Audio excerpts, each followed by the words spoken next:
शुक्रवार को आदिशक्ति शासकीय सर्विसेज के अवकाश होने यूट्यूब के कारण चैनल में मंडी में आप सभी का कारोबार बंद स्वागत रहा। है। हालांकि अपना मंडी के कीमती बाहर वक्त हमें प्राइवेट देने में के लिए सौदों में गेहूं धन्यवाद। हम व्यापारियों में आपकी घबराहट बेहतर देखी सेवा जा करते रही है। रहेंगे। दरअसल यदि केंद्र आपको हमारी सरकार ने वीडियोस कहा है कि पसंद आ पिछले रहे हैं तो साल कृपया गेहूं के अपने निर्यात दोस्तों पर को इस लगाया संबंध में प्रतिबंध बताएं आगे और भी उनसे जारी रहेगा, हमारा चैनल क्योंकि सब्सक्राइब भारत को करवाएं। अपने घरेलू बाजार के लिए खाद्यान्न की पर्याप्त आपूर्ति सुनिश्चित करनी है और महंगाई पर नियंत्रण भी रखना है। दरअसल घरेलू बाजार भाव काफ़ी ऊंचा होने से केंद्र सरकार ने मई 2022 में गेहूं के व्यापारिक निर्यात पर उस समय प्रतिबंध लगा दिया था, जब रूस यूक्रेन युद्ध के कारण इसकी ज़बरदस्त वैश्विक मांग बनी हुई थी। बाद में सरकार ने कुछ शर्तों के साथ पिछले सौदों के निपटान की अनुमति दे दी, जिसके तहत सरकारी स्तर पर भी गेहूं का निर्यात जारी रहा, जिसके फलस्वरूप वित्त वर्ष 2022-23 में इसका कुल निर्यात 46,75,000 टन तक ही पहुंच सका। यदि पाबंदी नहीं लगाई जाती तो निर्यात में ज़बरदस्त बढ़ोतरी हो सकती थी और देश में इसका भारी अभाव महसूस किया जा सकता था। वैसे निर्यात प्रतिबंध लगने में हुई देरी का ये असर हुआ कि किसानों ने एमएसपी पर गेहूं कम बेचा और सरकार के गोदामों में अपेक्षानुरूप भरपाई नहीं हो पाई। इस साल सरकार को गोदाम भरने की चिंता है, क्योंकि चुनावी साल में पीडीएस के लिए सरकार गेहूं की कमी का सामना किसी भी कीमत पर नहीं करना चाहती। गेहूं का घरेलू बाजार भाव जनवरी 2023 तक शीर्ष स्तर पर बरकरार रहा और फरवरी में आंशिक गिरावट आई है।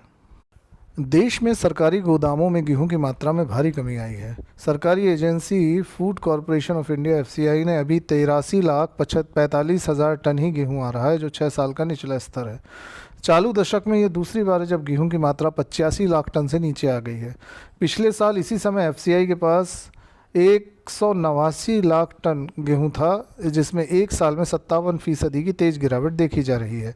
इसके पीछे मुख्य कारण पिछले साल सरकारी एजेंसी द्वारा इंगित गेहूं की खरीद में कमी के साथ कमोडिटी की कीमतों को नियंत्रित रखने के लिए सरकार को तुरंत खुले बाजार में गेहूं जारी करने की आवश्यकता को माना जा रहा है। फिलहाल देश में गेहूं की मात्रा को लेकर चिंता है। मार्च में हुई बेमौसम बारिश ने दबाव बढ़ा दिया है। हालांकि सरकारी हलकों के मुताबिक सूखे की वजह से गेहूं की फसल को ज़्यादा नुकसान नहीं हुआ है। केंद्रीय वाणिज्यिक मंत्रालय के अधीनस्थ निकाय कृषि एवं प्रसंस्करण खाद्य उत्पाद निर्यात विकास प्राधिकरण एपिडा के आंकड़ों से पता चलता है कि अप्रैल 2022 से फरवरी 2023 के 11 महीनों में देश से लगभग 46,75,000 टन गेहूं का निर्यात हुआ, जिसमें 11,779 करोड़ रुपए या 1.514 अरब डॉलर की आमदनी हुई। इसके मुकाबले अप्रैल 2021 से फरवरी 2022 के दौरान देश में 66,75,000 टन गेहूं का शिपमेंट हुआ था और इससे 14,482 करोड़ रुपए या 1.943 अरब डॉलर की आय हुई थी। इस तरह 2021-22 की तुलना में 2022-23 वित्त वर्ष के शुरुआती 11 महीनों के दौरान गेहूं की निर्यात मात्रा में 20 लाख टन की गिरावट आई है। दूसरी ओर एक महत्वपूर्ण खबर के अनुसार शुक्रवार को इंदौर मंडी और व्यापारिक हलकों में खबरें फैली कि सरकार गेहूं पर स्टॉक लिमिट लगा सकती है। महंगाई थामने के लिए ऐसा किया जा सकता है और कई व्हाट्सएप ग्रुपों पर संदेश चले कि सरकार 60% स्टॉक पर नियंत्रण रखेगी और 40% माल ही बेचने देगी।